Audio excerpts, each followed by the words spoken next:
Donc d'autres créations, puisque là, pour le coup, on est dans le jeu, l'univers du jeu, avec quelqu'un qui...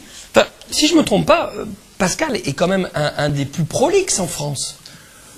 Un des plus prolixes. Un auteur qui est, on va dire, inclassable. Ouais. C'est-à-dire que c'est un auteur inclassable. C'est-à-dire qu'ici on connaît Philippe Despalières, ouais, qui effectivement a travaillé sur des jeux publics. Non, Pascal lui travaille dans le jeu vidéo. Il travaille beaucoup sur le jeu à licence, c'est-à-dire que ce qu'on disait tout à l'heure, là j'ai emmené des jeux, il y a le jeu de Plus belle la vie, une émission de télé que je pense que Kenny doit regarder tous les jours. Oui, Arthur et les Minimoys. Il a travaillé beaucoup sur les jeux de licence, il a fait des jeux d'auteur, dont un célèbre qui s'appelle Montjoie. Là il y a la nouvelle réédition, c'est pas vraiment une réédition de Montjoie, c'est la suite qui est Renaissance. Donc quand il fait des jeux d'auteur, il fait des jeux extrêmement documentés historiquement. C'est-à-dire que Montjoie, c'est pas un jeu qui est sorti comme ça. Non, il y a tout un travail sur vraiment la période historique, etc. Donc c'est pas quelqu'un voilà, c'est pas juste le jeu de société, mais c'est en même temps le jeu vidéo. C'est plein de choses et c'est difficile de le caser quelque part. Vous êtes d'accord avec l'étiquette ou pas là? Oui, tout à fait. Ouais. En fait, on a toujours du mal un petit peu à me caser parce que je touche plusieurs publics. Ouais. Et un public qui est considéré comme un grand public et un public très très spécialisé qui est considéré comme core. Mais pour moi, ce sont des espaces de détente. Et généralement, dans une carrière d'auteur, on a tendance à vouloir imprimer une série et reconnaître à chaque fois l'auteur. Et c'est vrai qu'à travers mes jeux, souvent, on a des problèmes de reconnaissance ou de suivi parce que je touche pas les mêmes joueurs en fait. Là, par exemple, je vois une boîte qui est là-bas, c'est Arthur. Hein. Arthur et les Minimoys, c'est vous qui avez développé ce jeu-là? Oui, tout à fait. En accord certainement avec Monsieur Besson? Tout à fait. Voilà. Ça se passe comment quand vous écrivez un jeu pour un autre? Alors déjà, il y a un énorme travail au niveau de la lecture en fait du scénario et de tous les livres, de tout ce qui existe. Et ensuite, on a des séances de présentation avec des idées, c'est-à-dire qu'on travaille sur des préconcepts et en fait, on amène petit à petit, brique par brique, des idées qui vont se former et qui vont en fait définir le jeu à la fin. Mais par exemple, pour Arthur et les Minimoys, j'ai dû avoir 2 ou 3 refus avant d'arriver à la solution finale. C'est-à-dire qu'en plus, il y a des catégories, des familles de jeux et donc à un moment donné, des fois, le licencieur c'est pas forcément vers où il veut aller. Donc il y a tout un travail en amont très poussé d'études et aussi de guides. Alors si on devait comparer votre travail au patinage artistique, on dira que donc on pourrait dire pas mal.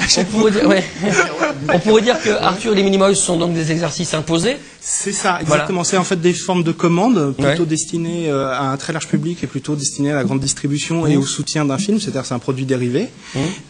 Alors que par exemple Renaissance, c'est votre exercice libre. Voilà, ça c'est un jeu sur les États italiens entre 1454 et 1492, avant les invasions françaises.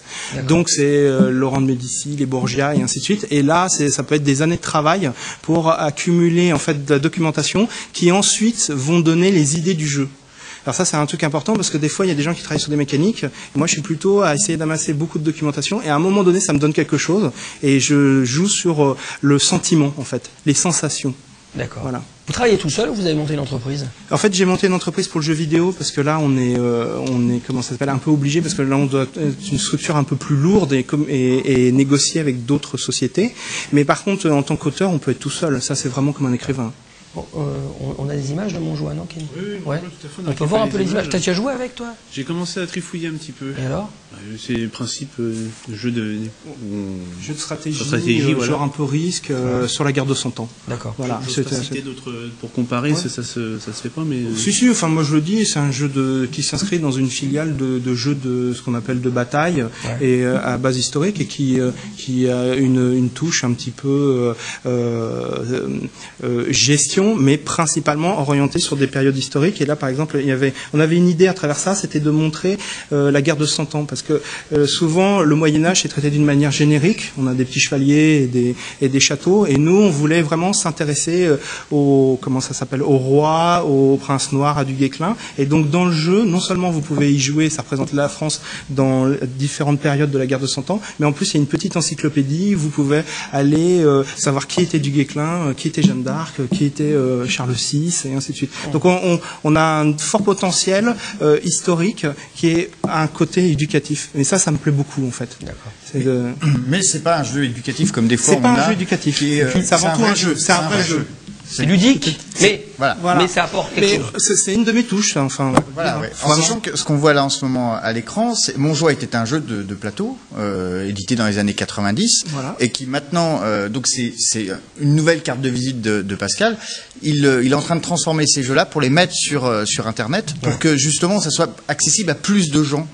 Que juste cette boîte qu'il faut acheter, qui fait qu'il faut se retrouver avec des copains, etc. Alors que si on va sur Internet, on peut jouer directement en ligne avec des En ligne copains. gratuitement? Excusez-moi. Non, alors non, là nous on est sur du jeu vidéo, donc c'est pas vraiment les jeux directement sur Internet où par exemple on joue, il n'y a pas d'IA. Nous on est sur du vrai jeu vidéo. Dans tous les magasins. Voilà, c'est-à-dire avec une IA, c'est-à-dire vous pouvez jouer en solo, donc vous pouvez jouer en réseau et en solo. Et l'idée, si vous voulez, de passer du jeu de société au jeu vidéo, c'est que en fait il y a aussi le public devient le même, c'est-à-dire que les gens, comment ça s'appelle, l'informatique est partout et il y a vraiment une liaison et ça va dans le même sens en fait. Donc il y a un plaisir aux joueurs de retrouver ce qui était en jeu de société en jeu vidéo.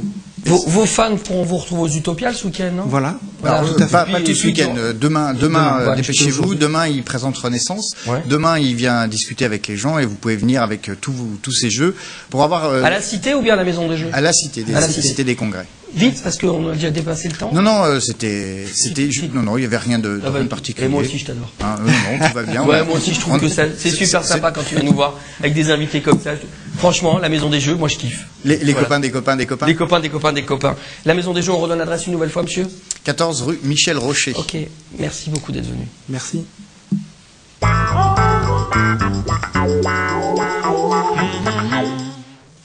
Regardez-moi les trois personnes qui sont assises en face de nous. Voilà les gens que j'admire, moi. Ce sont des créateurs, des auteurs. Voilà. Bravo. Une idée, paf, on y va au bout. Ça, je trouve ça génial, quoi. C'est vrai. Bravo. Non, mais moi, je trouve ça beau. Il y a tellement de gens qui ont des idées qui n'arrivent jamais à les mettre en place.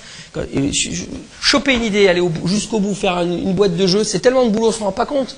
Quand on passe dans un supermarché ou dans un magasin de jeux, qu'on achète une boîte, on ne se rend pas compte du boulot qu'il y a derrière. Voilà, énormément de taf. Merci beaucoup d'être venus en tous les cas, tous les trois. Et on vous souhaite plein de bonnes choses. Monsieur, je vous souhaite une bonne nuit utopique. Bah oui, une bonne nuit utopique. Ouais. Utopique, complètement utopique. Je pense qu'à la fin de la nuit, on aura les yeux fatigués. Ouais, de la nuit de samedi à dimanche, donc, avec les Utopiales. Donc, ça se passera à la Maison des Jeux. Et dans quelques secondes, nous allons jouer avec notre C'est où c'est qui, notre jeu à nous. Vous savez, quand on vous fait écouter une voix, on vous montre une photo, vous nous dites c'est où, vous gagnez des cadeaux. C'est simple. Et ça marche, c'est ô combien efficace. Voilà. C'est un bon jeu. Et nous, c'est un super bon jeu, nous. Allez, c'est à tout de suite.